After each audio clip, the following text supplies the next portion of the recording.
A tall, very tall, light pink cake and my loving mother by Saskia Livaria. I've always taken my dreams as a joke because they're really absurd. What am I supposed to make out of that dream where I started a communism revolution, stole all of Singapore's money, and ended as a commoner having a bar fight with my ninja ex-boyfriend? But I guess the main way going to college has changed me is my now growing hatred for science and the way I should take absurd things more seriously. I'm going to take this moment to analyze a short daydream I wrote in a class assignment. What did you see in your dream? A tall, very tall, light pink cake with many, many tiers. The icing was green, but not as green frogs. I then see a real green frog jumping around the cake. Splat, splat, splat. Some icing got off the cake. It's vanilla inside. But suddenly, so very suddenly, my mom came. Huge she was, out of the cake, and the big pink cake burst around the room. I think, language-wise, I was really inspired by the children's book my professor read in class before the 1-minute nap they made us do. My babysitter, or my mom when she was available, would read me at least one book before bed when I was little. It was a daily routine I had, no matter what happened that day, whether I cried because I wanted to play, or spent it cheerfully with my imaginary friends, Celine and Felicia. I would sleep on the right side of my king-size bed I shared with my sister. Two babysitters would each grab a chair, one next to me and the other next to my sister, reading different books of our own choice. My mom made that our routine. She would always make sure every time we had a new babysitter that they could read and would read books passionately to us.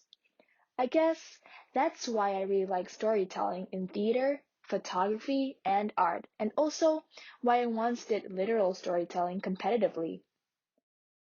I've never really thought of how the bedtime story stopped being a routine, but I think I can remember it very clearly now. Two main reasons. The first being that we didn't have two babysitters at the house anymore because of financial issues. I remember vividly when we shifted from having everything we ever wished to living in modesty. We went from having 6 cars to 2, both babysitters replaced with one maid, how we stopped having drivers take us to places, moved schools, and eventually, from living in a 600-meter square house my parents fully owned to a 300-meter square house they had to pay a mortgage for in an area far from everything. My mom had just finished her bachelor's in psychology, I believe, or bachelor's in whatever. She went to college a lot of times. I remember thinking, why can't my mom read me a book tonight? Why does she have to be in college? But she was finally home a lot because she had to take care of us instead of doing the research her professor offered her to do. The second reason was social media. At one point, my mom, who had been absent my whole life, was suddenly present, and instead of the two babysitters reading by our sides, my mom was in the middle of the bed reading us both the same story of her choice. But even though I was glad she was finally there and felt the most love I have felt from her that I have memory of, I also felt the most connected with the people at school, specifically two people. The guy crush and my girl best friend my crush liked. Well, we can go into the whole I actually had a crush on my best friend, not the guy, and how I was actually jealous because of my best friend, not because of the guy, but the point here being, I'm not that into guys. So I was on my new iPhone 4 that has data, listening to their stories about their annoying siblings, and fighting parents instead of living the moment of having family at home. Regardless, hearing my mom read a book made me very calm, even as background noise. Maybe it's how well she reads, or maybe because it was the very few ways I was reassured that I do have a mom. I do not really experience that type of tranquility a lot these days, but one of the few times I did was in a drawing session with an Instagram artist at Gorky Gork. It was May 2020, just when I started quarantining. I was angry at humans, the world, everything. I was uninspired. I wanted to have another senior year beach day because the first time my batch had back in January, it was too cold for me to dip in the sea for too long. I was having an art block and I really wasn't looking forward to the webinar, but I did it anyway because there really isn't anything to do in a pandemic other than watching a webinar on your laptop. Their class was great. Apparently, it was meant for people who think they do not like art and artists with an art block. All we had to do was take all the colorful crayons, highlighters, and pens we had and just to draw things as ugly as we can. One of the drawings I did was a tall, very tall, light pink cake with many, many tears. The details were green, but not as green as green frogs. Only at that time, a cat jumped around instead of a frog, and more importantly, my mom did not burst out of the cake to ruin the mood. The drawing, although ugly, means a lot to me because it reminded me of my amazing childhood. For a split second in the forced daydream I had in class, my thoughts brought me back to that moment with Gorky Gork without my knowledge. But not so fast. This isn't an all, I love my childhood and I wish I were a child sort of story. The way I see my mom and what she means to me have changed drastically. I've since been forced to spend a lot of time with her, witnessed her getting her master's in psychology, and shortly after, her radical political and spiritual change towards a fundamentalist Islamic group in Indonesia. Her self-righteousness, her being entitled to hitting me when I misbehave, and the way she steers my friends away because how protective she is, all happened before she was religious. I remember one of my friends when I was in third grade told me as I was ordering ice cream that one time we were hanging out with my mom accompanying us. Why is your mom so mean to you? Isn't she studying psychology? Psychologists can read your mind, right? She would know if she's being mean to you. At the time, I thought to myself, not this comment again. No, she can't read my mind. Psychologists can't read your mind. But out of the millions of comments about my mom being a psychologist, this was the only one I remember vividly. It was not psychology, it was my friend thinking my mom was mean to me. I used to brush off my mom being mean because I thought moms are supposed to be mean.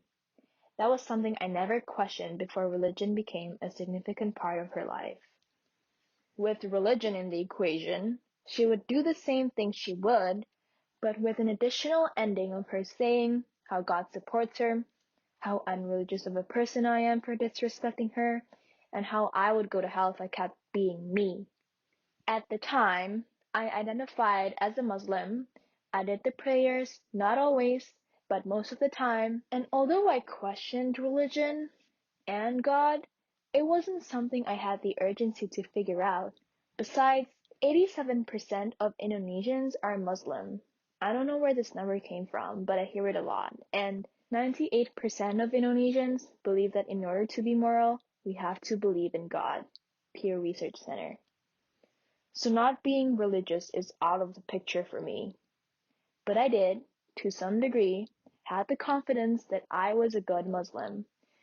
I really enjoyed my Islamic class with my teacher from first grade who used to tell stories of prophets I looked up to. In my prayers, I did more than the compulsory rituals sometimes. I used to cry because I missed going on pilgrimage to Mecca, the Islamic holy city. I turned to religion when I was sad and happy. My mom and the environment she moved me to, religious schools, ruined religion for me. It was no longer peaceful. It was no longer like drawing a tall, very tall, light pink cake. It was like the cake just exploded suddenly, and it exploded because of my mom.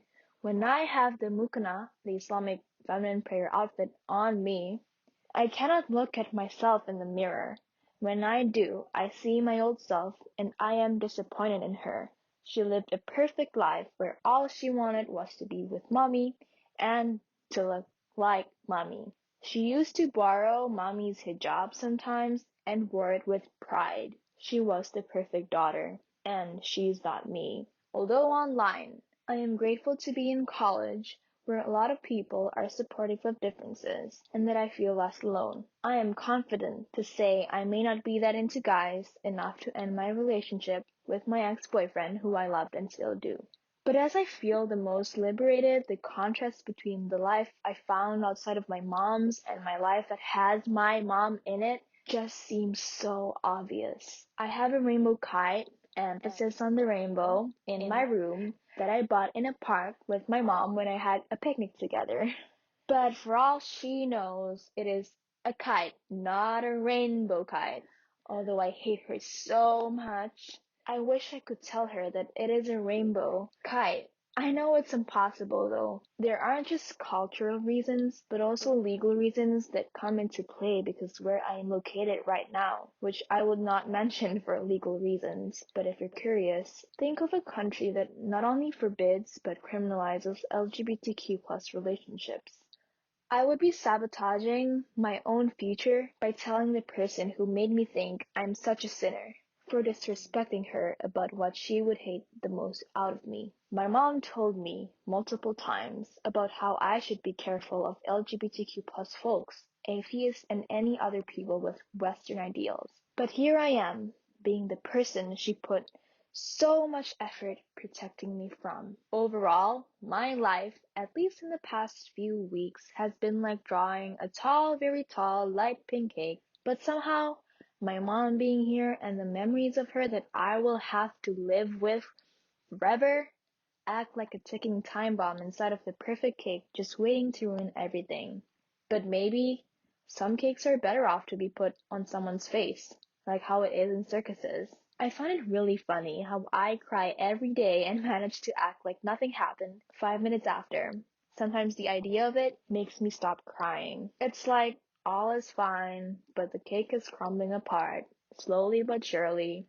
I can always bake another cake, I guess. I hope I never get tired of baking.